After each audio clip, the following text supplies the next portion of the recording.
إن الحمد لله نحمده ونستعينه ونستغفره ونعوذ بالله من شرور أنفسنا ومن سيئات أعمالنا من يهده الله فلا مضل له ومن يضلل فلا هادي له أشهد أن لا إله إلا الله وحده لا شريك له وأشهد أن محمدا عبده ورسوله وبعد.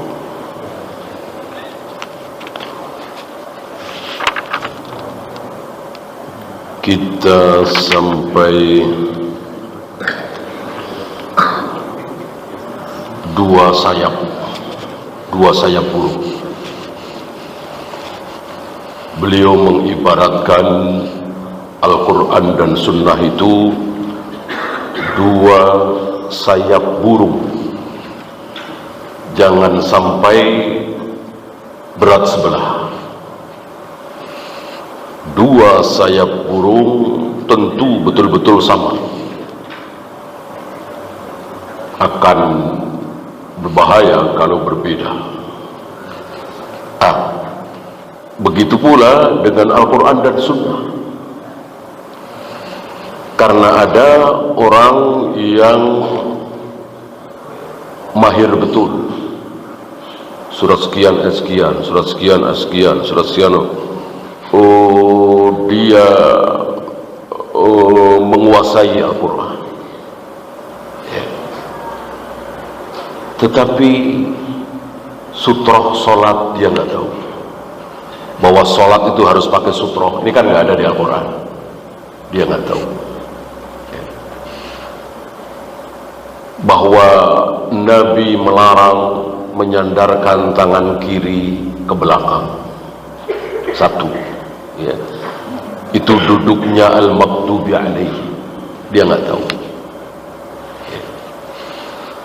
Seorang wanita tidak boleh safar keluar kota tanpa mahram, tanpa suami.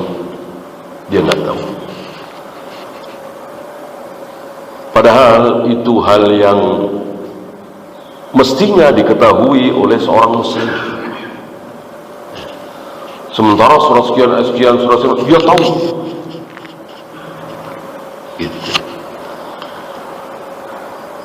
Padahal Al-Quran dan Sunnah itu, kata Nabi, nanti akan bertemu. Terus kalian mengamalkan itu sampai nanti kalian akan bertemu denganku di telaga. Artinya untuk berjumpa dengan beliau di telaga itu harus betul-betul mengamalkan Al-Quran dan Sunnah. Oleh karena itu ada kaidah idza istama'a iftaraqa wa idza iftaraqa istama'a. Al-Quran dan Sunnah itu kalau bertemu maka berpisah, kalau berpisah maka bertemu. Kalau disebut satu saja Al-Quran, maka As-Sunnah ikut apa tidak? Ikut. Mari kita berpegang pada Al-Quran, mari kita kembali kepada Al-Quran. As-Sunnah termasuk. Kalau disebut satu saja maka mencakup dua-duanya. Si fulan ahlus sunnah, si fulan ahlus sunnah. Apakah otomatis si fulan ahlul Quran? Ya, iya. Kalau disebut satu saja, dua-duanya masuk. Kita kembali kepada sunnah, kepada Al-Quran juga, iya. Ketika disebut salah satunya, maka mencakup dua-duanya. Ketika berpisah, maka bertemu. Kalau bertemu, maka berpisah.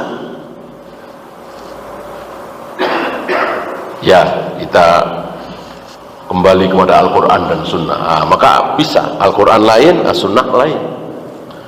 Al-Quran yang 30 juz itu, As-Sunnah yang ada di Bukhari, Muslim, Abu Daud, Nasai, Tirmidzi dan seterusnya. Intinya tidak boleh Al-Quran saja, tidak boleh As-Sunnah saja. Hanya nanti dalam perjalanan selanjutnya mana yang lebih butuh, Al-Quran butuh As-Sunnah apa As-Sunnah butuh Al-Quran? Para ulama menjawab Al-Quran lebih butuh As-Sunnah daripada Sunnah butuh Al-Quran. Artinya apa? Untuk memahami sebuah ayat sangat-sangat butuh merujuk kepada hadis. Ini sangat jelas. Aqimus shalah, dirikanlah sholat. Apakah kita butuh hadis dari ayat aqimus shalah? Jelas sekali. Karena di Al-Quran nggak ada subuh berapa rakaat, zuhur berapa rakaat, maghrib berapa rakaat, cara ruku seperti apa, cara sujud seperti apa, cara i'tidal seperti apa. Nggak ada di Al-Quran, adanya di Sunnah. Maka Al-Quran sangat-sangat butuh kepada As-Sunnah. Tidak seperti As-Sunnah terhadap Al-Quran. Ya, antum bisa bacalah As-Sunnah, hadis. Yafirru syaitan misalnya ya. Yafirru syaitan minal baitil ladzi tuqra'u fihi suratul Baqarah. Setan-setan akan lari, maksudnya jin-jin ya. Orang bilang hantu, penamaan yang tidak tepat ya. Setan-setan akan lari dari rumah yang dibacakan surat Al-Baqarah. Ini sunnah, ini hadis, ini sabda Nabi. Untuk mengamalkan hadis ini, untuk memahami hadis ini, butuhkah dengan ayat Al-Quran? Ini merujuk surat berapa, ayat berapa? Enggak. Udah langsung bisa dipahami. Gitu ya.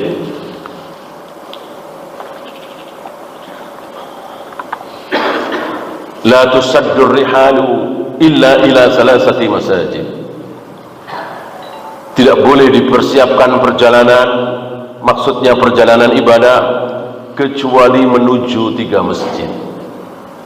Di luar 3 masjid itu tidak boleh kita kunjungi dengan niat beribadah. Kalau jalan-jalan malah boleh. Kalau bisnis, perjalanan bisnis boleh, tapi perjalanan ibadah nggak boleh, kecuali ke 3 masjid itu.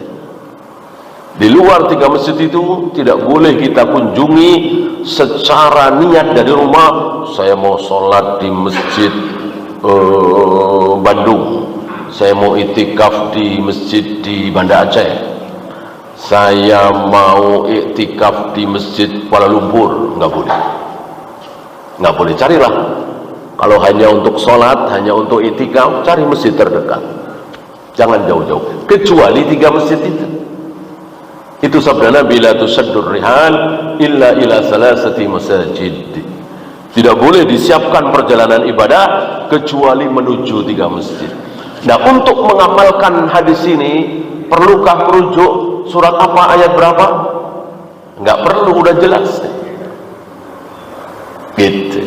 Maka sekali lagi, Al-Quran lebih butuh kepada As-Sunnah daripada As-Sunnah terhadap Al-Quran. Dua-duanya usahakan seperti 2 sayap burung, jangan sampai berat sebelah. Pun begitu, beliau menyinggung sebagian pelajar yang betul-betul perhatian terhadap hadis ya. Saya bacakan. فَكَثِيرٌ مِّن طَلَبَةِ الْعِلْمِ يَعْتَنِي بِالسُّنَّةِ وَسُرُوحِهَا وَرِجَالِهَا. Ada sebagian para pencari ilmu, para pelajar,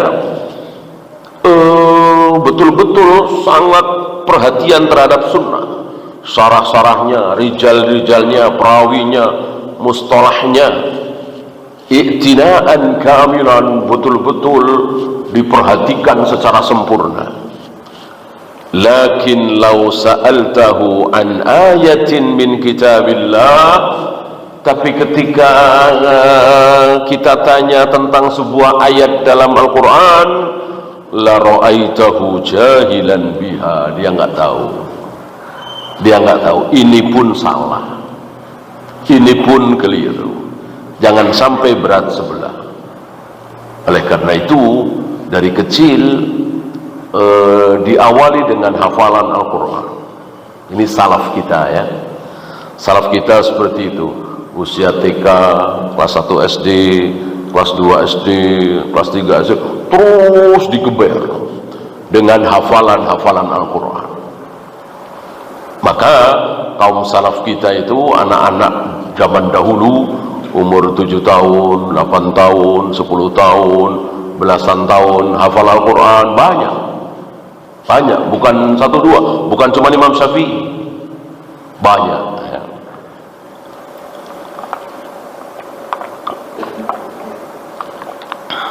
Di kita tidak banyak, karena di kita itu lebih perhatian baca.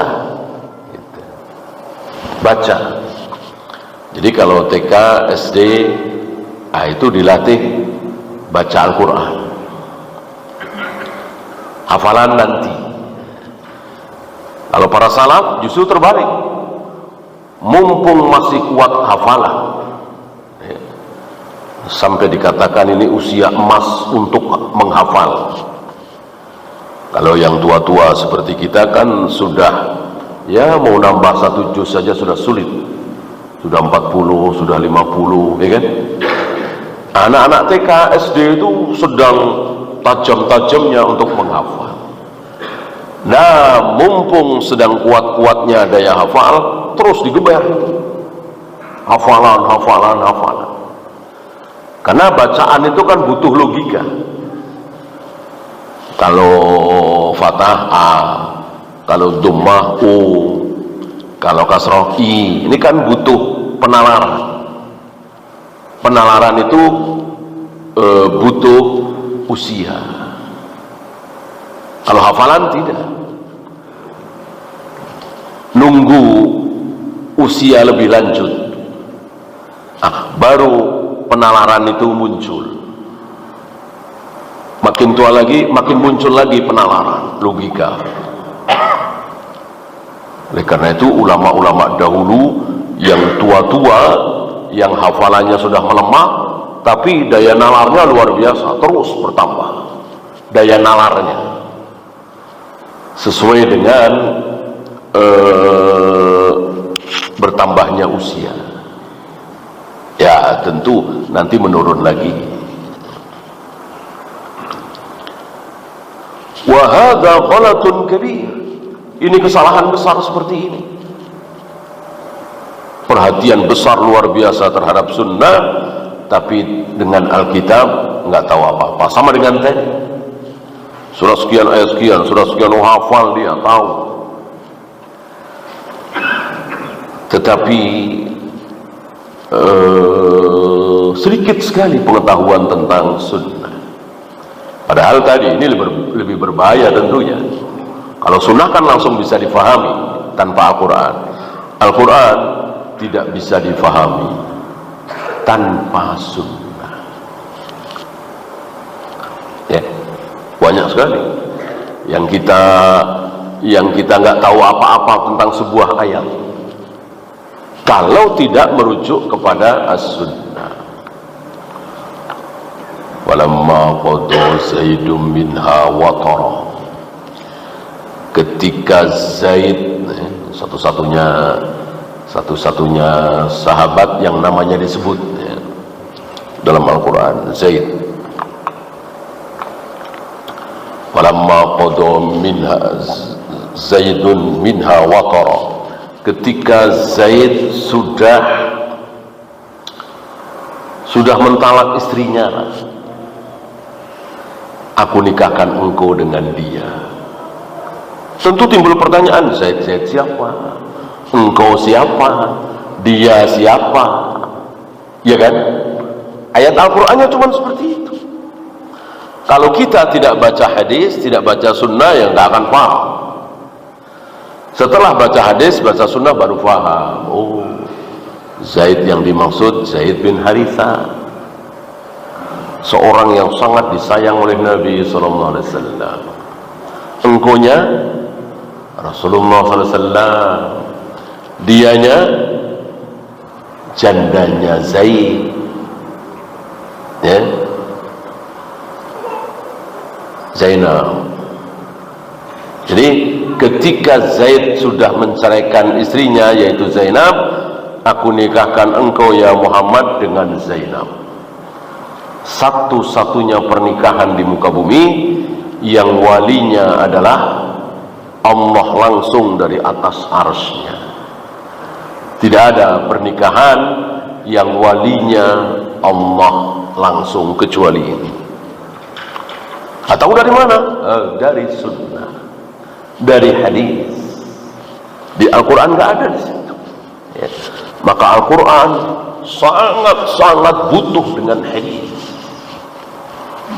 Adapun hadis tidak terlalu. Ya tentu butuh, tapi tidak sebutuh Al-Quran terhadap hadis. Ya. Artinya untuk memahami Al-Quran sangat-sangat memerlukan hadis. Untuk memahami hadis tidak. Banyak sekali hadis yang langsung bisa dipahami tanpa merujuk kepada Al-Quran.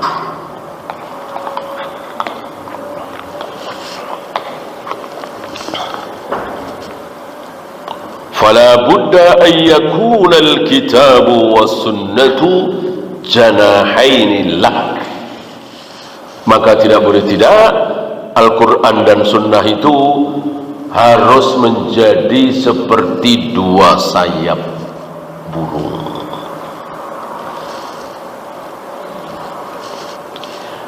Wa hunaka syai'un salithun. Ada yang ketiga. Setelah perhatian terhadap Al-Quran, perhatian terhadap As-Sunnah, ada satu lagi. Wa huwa kalamul ulama. Ucapan para ulama, penjelasan para ulama, syarahnya para ulama, jangan diabaikan. Karena ulama kan hafal Al-Quran ribuan hadis. Ini para pelajar ya mungkin baru 15 juz, baru 10 juz. Hadis belum ribuan, mungkin ratusan lah, atau mungkin 1000, 2000, belum ratusan ribu. Maka jangan sombong. Ya. Apa yang mereka tidak ketahui, Imam Syafi'i tahu, Imam Bukhari tahu, Imam Malik tahu. Maka ucapan para ulama jangan dilupakan. Kecuali ucapan ulama tersebut jelas-jelas bertentangan dengan Al-Quran dan Sunnah, ya tentu kita tinggalkan. Kan tidak ada manusia yang maksum kecuali Nabi SAW. Kalau kita tahu ya, kalau kita tahu, misalnya Imam Malik pernah mengatakan di kitab beliau Al-Muwatta bahwa puasa 6 hari di bulan Syawal nggak ada sunnahnya, kan jelas keliru ini. Imam Abu Hanifah pernah mengatakan seorang wanita janda, terutama janda ya, boleh nikah tanpa wali. Kan jelas keliru ini, jelas salah, bertentangan dengan sabda Nabi. Ya tentu kita tinggalkan. Ya, ada contoh betapa ulama-ulama itu bukan Nabi, artinya pernah salah. Ya bahkan seulama setingkat sahabat. Aisyah pernah salah dalam masalah sutra salat, Ibnu Umar pernah salah dalam masalah mandi junub, bahkan Ibnu Abbas dan Ali bin Abi Thalib salah bersamaan dalam masalah idah wanita yang hamil dan dia ditinggal mati suami. Bahkan tidak tanggung-tanggung Abu Bakar dan Umar pernah salah dalam masalah haji tamattu. Artinya selain Rasulullah SAW pasti pernah salah. Bukan salah dalam hal syahwat ya, kalau itu nggak usah dibahas lah. pastilah pernah marah, pernah mukul, pernah bohong misalnya, syahwat ya. Ini subhat, dalam hal subhat gitu. Seperti pendapat-pendapat fatwa-fatwa yang keliru itu tentu kita tinggalkan. Tetapi ketika kita tidak tahu, kita dengar ucapan para ulama, apalagi para ulama itu mengucapkan sesuatu yang menjelaskan tentang ayat, tentang hadis, itu luar biasa. Seolah wahyu itu masih ada. Jadi seolah Allah menggerakkan bibir Imam Syafi'i untuk ngomong begini, seolah Allah menggerakkan bibir Imam Bukhari untuk berbicara begini ya. Banyak itu ya. Misalnya Imam Malik mengatakan, ini pendahulunya nggak ada, seolah yaitu tadi penanya Imam Malik seolah digerakkan oleh Allah untuk mengatakan la tasluhu hadhil ummah illa bima saluha biha awwaluha. Umat Islam ini tidak akan jaya, tidak akan menang, tidak akan hebat, tidak akan kuat kecuali dengan cara yang pernah ditempuh oleh pendahulu umat ini. Pendahulu umat ini siapa? Tentu para sahabat. Dengan apa para sahabat jaya, menang, kuat? Dengan itulah kaum muslimin hari ini dan kapanpun akan kuat. Insya Allah antum tahu ya, para sahabat ditakuti oleh dua superpower dunia hari itu, Romawi dan Persia. Itu dengan apa? Teknologi, senjata, ekonomi? Enggak semua. Tapi dengan akidah sahihah, dengan tauhid, yang kemudian jihad. Nah, ini kan luar biasa kalimat ini keluar dari mulut Imam Malik. Sebelumnya nggak ada yang pernah mengatakan seperti itu, tapi kenyataan itu benar dan sesuai dengan Al-Quran dan Sunnah ya. Jadi lafadznya, kalau maksudnya iya banyak sekali perintah Al-Quran dan Sunnah agar kita mengikuti para sahabat, supaya jaya, supaya menang, supaya bersatu. Jangan mengikuti cara lain.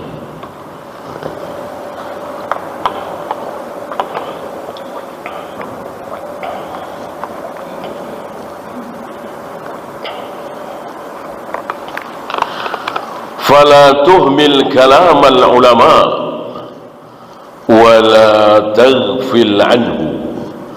Jangan menyepelekan ucapan para ulama, jangan melalaikan ucapan para ulama seolah merendahkannya, tidak boleh. Li'anna al-ulama'a ashaddu rusukhan minka fil ilm. Karena ilmu mereka jauh lebih luas, lebih dalam daripada kalian semua, kata beliau. Ini kan tulisan ini diawali oleh ceramah beliau ya, lalu ditulis, dan banyak sekali seperti itu.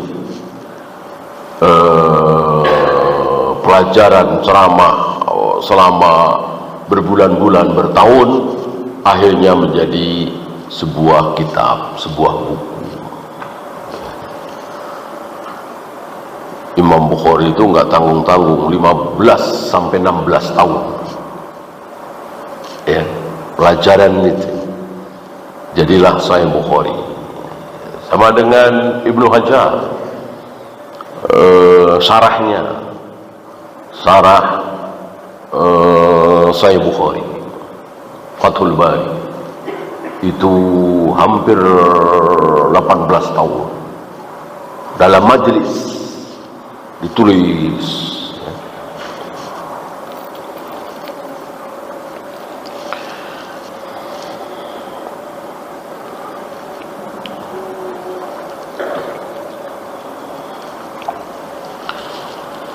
wa indahum min qawaidis syari'ati wa asrariha wa dawabitiha ma laysa indak.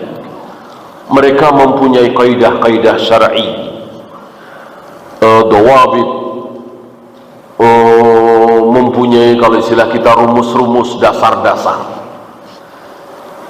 yang kalian nggak punya, harus mengambil dari situ. Maka ada kisah menarik, Imam Ahmad itu, ini di Masjidil Haram ya, kan beliau dari Baghdad,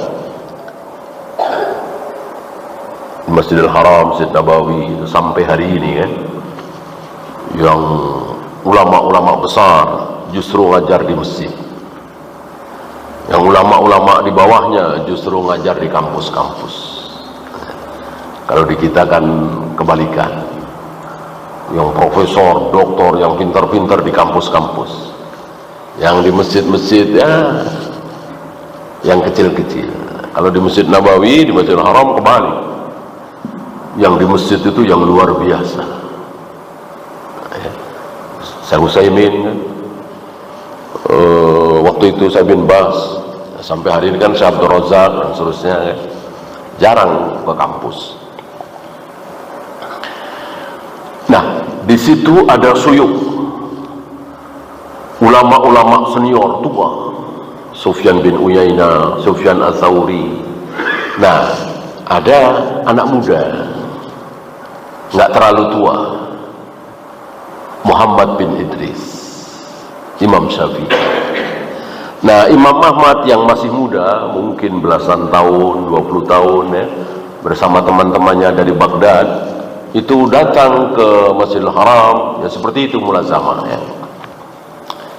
Agak aneh, Imam Ahmad nggak mau duduk di yang suyuk, yang mengajarkan hadis, Sufyan bin Uyainah, Sufyan Ats-Tsauri, malah milih majelisnya anak muda ini, Imam Syafi'i, lebih muda. Murid-muridnya, teman-temannya mengkritik, kenapa engkau tinggalkan majelis para suyuk, engkau duduk di anak muda ini? Ternyata luar biasa. Aku tidak tahu nasih mansuh itu apa, aku tidak tahu mutlak muqayyad itu apa, aku tidak tahu tentang qiyas itu apa. Sebelum aku duduk di majelis anak muda ini, artinya ini luar biasa ilmu Imam Syafi'i.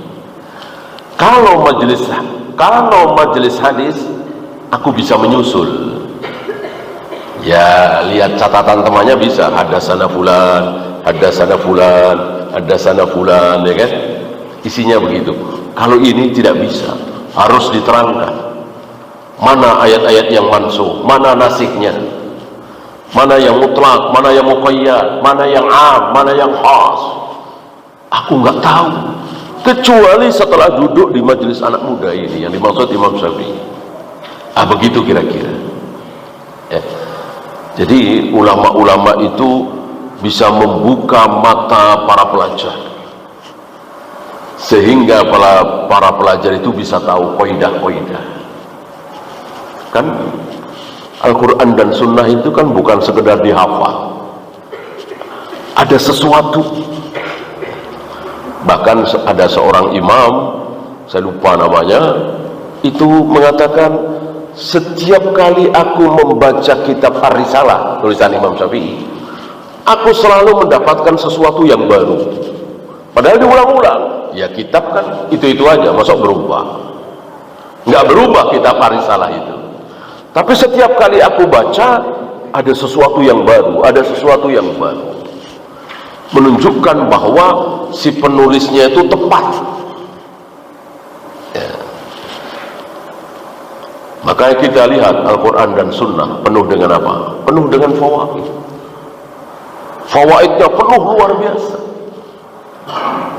Dari sebuah hadis, dari sebuah ayat, si A menemukan 5 fawaid, si B 7, si C 10.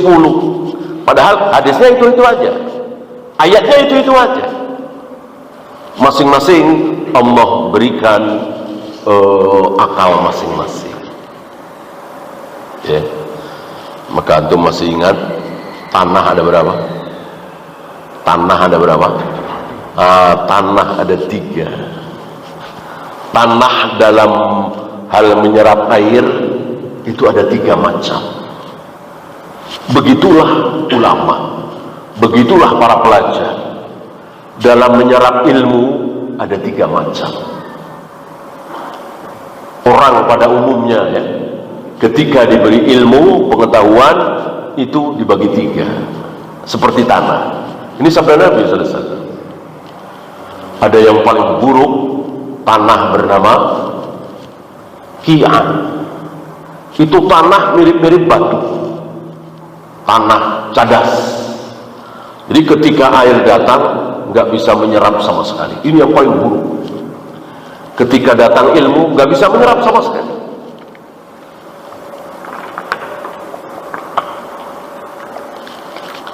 Nah, yang lebih baik Nabi sebut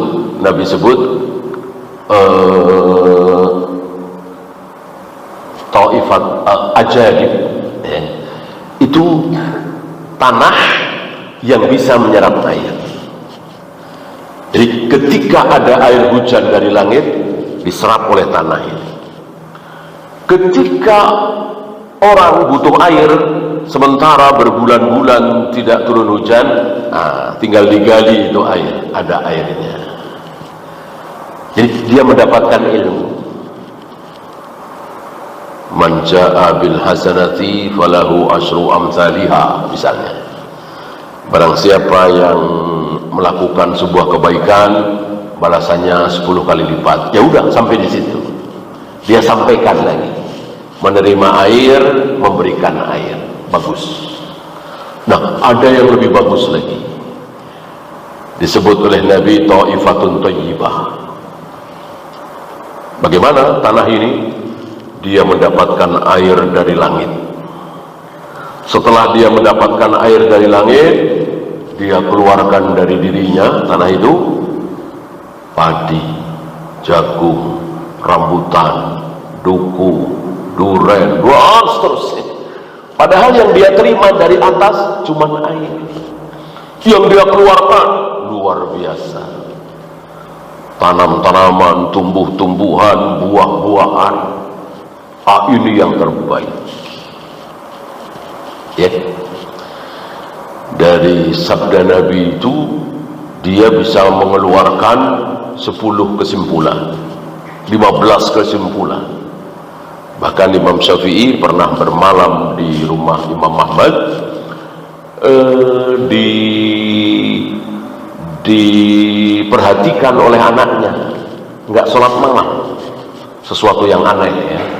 Sekelas Imam Syafi'i tidak sholat malam, hanya berbaring di tempat tidurnya sampai subuh. Nah, karena penasaran ditanya, kenapa? Dijawab, aku lebih memilih sesuatu yang lebih besar dari ibadah, yaitu ilmu. Aku dengar ayahmu Imam Ahmad menyampaikan hadis, ya Aba Umair ma fa'alan Nugair. Hadis itu ringkas sekali. Jadi agak panjang ya ceritanya. Abu Umair itu adiknya Anas bin Malik, itu menangis karena punya Nugair, burung kecil mainan dia, mati. Lalu dia menangis. Melihat Rasulullah melihat si Abu Umair ini menangis, menghibur dengan kalimat, ya Aba Umair ma fa'alan Nugair. Wahai Abu Umair, apa yang bisa dilakukan oleh Nugair, burung kecilmu? Burung kecilmu bisa apa sih? Menghibur supaya tidak terlalu sedih. Sampai di situ. Ini orang-orang yang tidak takzim terhadap sabda Nabi, itu mencela Imam Bukhari, nggak berani mencela Nabi. Yang dicela Imam Bukhari. Bukhari ngapain sih? Cuman kayak gini aja, ya Aba Umair ma'afa'alan nugair, ditulis di kitab sahihnya. Ngapain sih Bukhari kurang kerjaan? Kalau tentang saum, tentang riba, tentang zakat, nah itu bagus. Ini cuman Nabi bersabda, wahai Aba Umair, apa yang bisa dilakukan oleh si Nugair? Udah sampai di situ. Ini ngapain Bukhari menulis seperti itu? Ya, itu belakangan. Nah, sebelum Imam Bukhari meriwayatkan hadis itu, Imam Syafi'i sudah memikirkan tentang hadis tersebut dan mengeluarkan berapa kesimpulan hukum berapa. Antum tahu pernah dengar?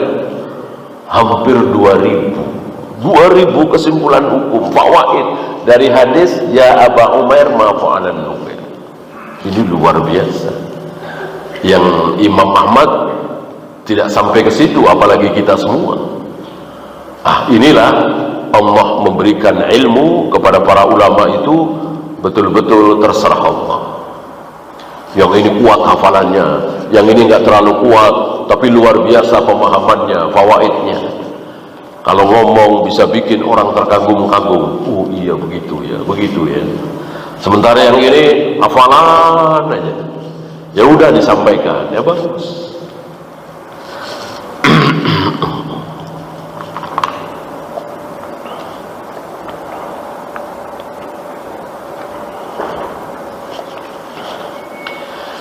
ولهذا كان العلماء الأجلاء المحققون. Oleh karena itu para ulama yang berilmu, yang mumpuni, yang bisa mentahqiq mana yang lebih kuat, mana yang lebih dekat kepada kebenaran. Idza tarajjaha indahum qaulun, ketika mentarjih sebuah pendapat, menurut saya pendapat ini, ya saya pendapat begini, gitu ya. Itu mereka mengatakan, in kana ahadun qala bihi wa illa fala naqulu bihi.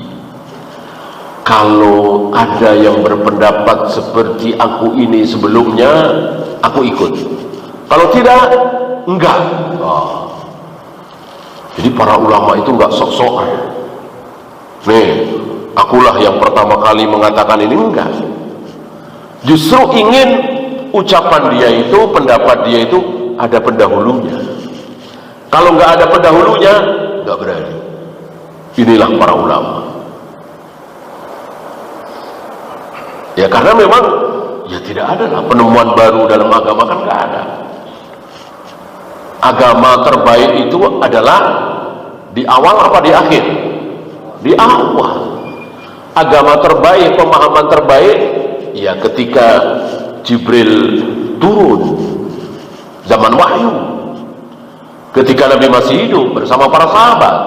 Itu agama terbaik, pemahaman terbaik.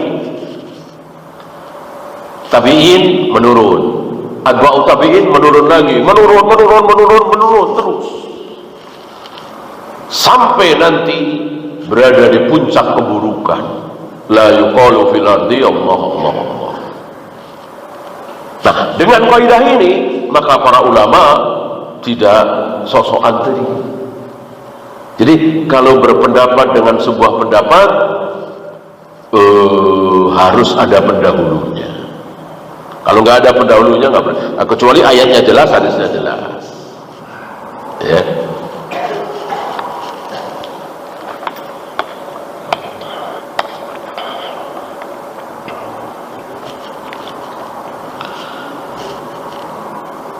Famasalan Syekhul Islam Ibn Taimiyah, beliau memberikan contoh besar Syekhul Islam Ibn Taimiyah ala ilmihi wa sa'ati itlahi idza qala qawlan la ya'lamu bihi qailan. Ilmu beliau yang luar biasa, kedalamannya yang luar biasa, sangat luar biasa ilmu beliau ya. 1000 judul lebih, bukan 1000 kitab, bukan 1000 judul. telah ditulis oleh beliau, sampai murid-muridnya melihat gitu, ini siapa yang mau baca gitu. Karena kan posisi beliau itu apa? Dikucilkan, dimusuhi oleh penguasa dan ulama-ulama hari itu, kan subhat luar biasa hari itu ya. Beliau lantang mengatakan Allah bersemayam di atas arsy, Allah memiliki dua tangan, Allah memiliki jari. Diserang habis. Bahkan ada yang mengkafirkan, padahal kan itu yang benar. Ya memang Allah menciptakan Adam dengan kedua tangannya, memang Allah akan menggulung langit dengan tangan kanannya, Allah membolak-balikkan hati manusia dengan dua jarinya. Dan itu kata Allah sendiri, kata Rasulullah. Masa Allah nggak punya tangan lalu bilang aku telah ciptakan Adam dengan kedua tanganku?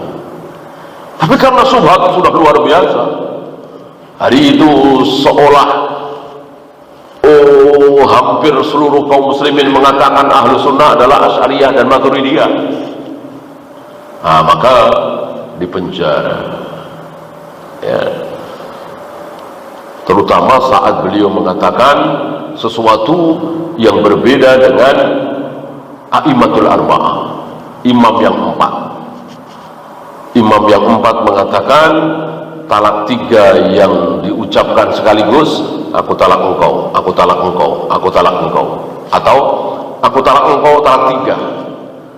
Empat imam madhab ini sepakat mengatakan jatuh talak tiga. Syekhul Islam mengatakan enggak, jatuh talak satu. Dan beliau ngomong seperti ini bukan berarti enggak ada pendahulunya. Emang pendahulu itu cuma A'immatul Arba'ah. Pendahulu kan tentu sahabat. A'immatul Arba'ah kan bukan sahabat. Paling tua kan Abu Hanifah, atba'ut tabi'in, itu pun marhalah ketiga ya. Artinya sahabat tabi'in tidak. A'immatul Arba'ah bukan sahabat tabi'in. Itu untuk pendahulu sahabat. Di zaman Rasul dan para sahabat nggak ada seorang laki-laki yang mentalak istrinya, aku talak engkau talak tiga, atau aku talak engkau, aku talak engkau, nggak ada. Talak tidak seperti itu, satu-satu. Ya, dengan ucapan ini heboh, gempar. Akhirnya dipenjara. Sebabnya, sebab umum banyak, ini sebab khususnya. Ya kan keluar masuk 7 kali kira-kira, sampai beliau meninggal di penjara.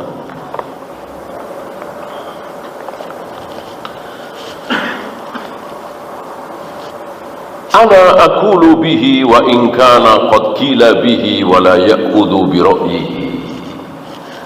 Sekelas beliau yang luar biasa itu, beliau mengatakan, aku mengucapkan pendapat ini seandainya ada pendahulunya.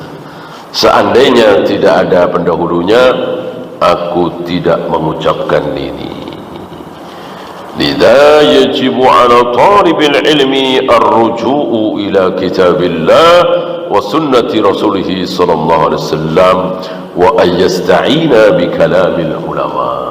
Maka tidak boleh tidak para pencari ilmu itu, para pelajar ini, istilah kita calon-calon ulama ya, anak-anak muda, wajib kembali kepada Al-Quran dan Sunnah, dan wajib untuk melihat, membaca bagaimana penjelasan para ulama.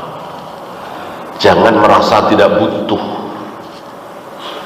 jangan merasa tidak butuh dengan ucapan para ulama, karena sekali lagi ulama itu ya seolah ya kita melihat Allah itu menjaga mereka ya sesuai dengan hadis. Wa idza uhibbuhu, ketika aku mencintai seseorang, insyaallah para ulama dicintai oleh Allah ya.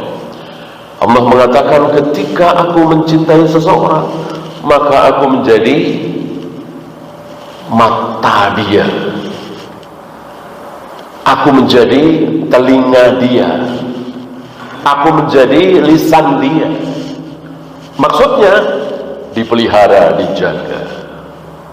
Walaupun tentu tidak maksum.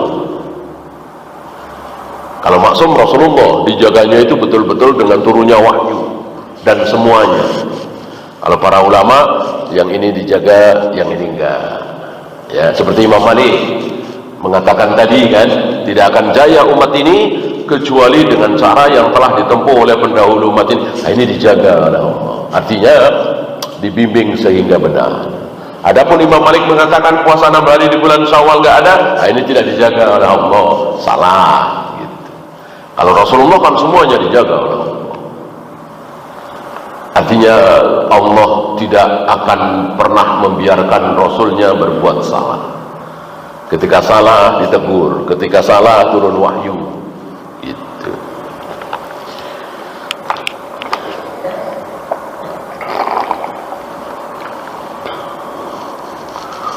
Bahkan sampai hari ini kan, sampai hari ini, antum jangan mengira bahwa itu ulama-ulama dulu yang seolah ucapannya dituntun oleh Allah. Enggak, ulama sampai hari ini.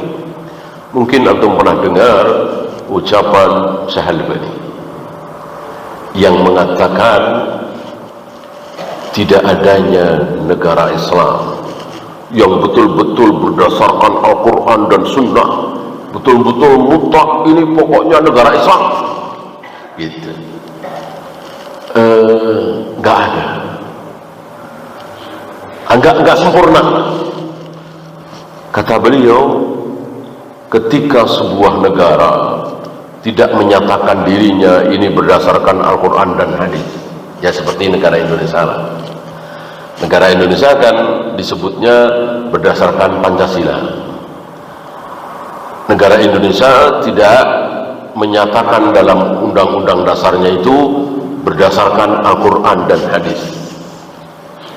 Kata beliau, ini nikmat.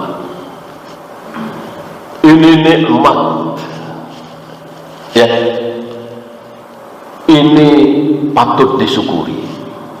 Ambil contoh Indonesia lah ya. Seandainya Indonesia undang-undangnya disepakati negara Islam, apa yang terjadi? Dengan masyarakat seperti ini, dengan ulama seperti ini, dengan kiai-kiai seperti ini ya, beda kan dengan Saudi atau mana ya.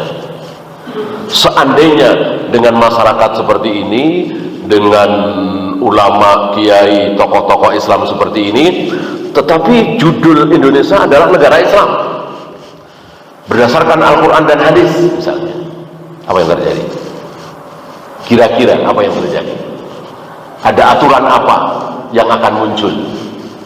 Tidak mustahil ada aturan anak kelas 6 SD jangan diluluskan kalau belum hafal sholawat nariyah. Kira-kira mungkin begitu kan? Ya mungkin sekali. Dikiranya sholawat nariyah itu ajaran Nabi, ajaran Islam gitu. Anak SD nggak boleh lulus SMP sebelum hafal sifat 20. Mungkin nggak? Mungkin sekali. Dengan masyarakat seperti ini lalu dinyatakan Indonesia negara Islam, bahaya sekali. Bahaya sekali. Masjid-masjid yang tidak mengadakan maulid Nabi tutup. Mungkinkah? Mungkin sekali. Dan itu yang terjadi di zaman Imam Ahmad.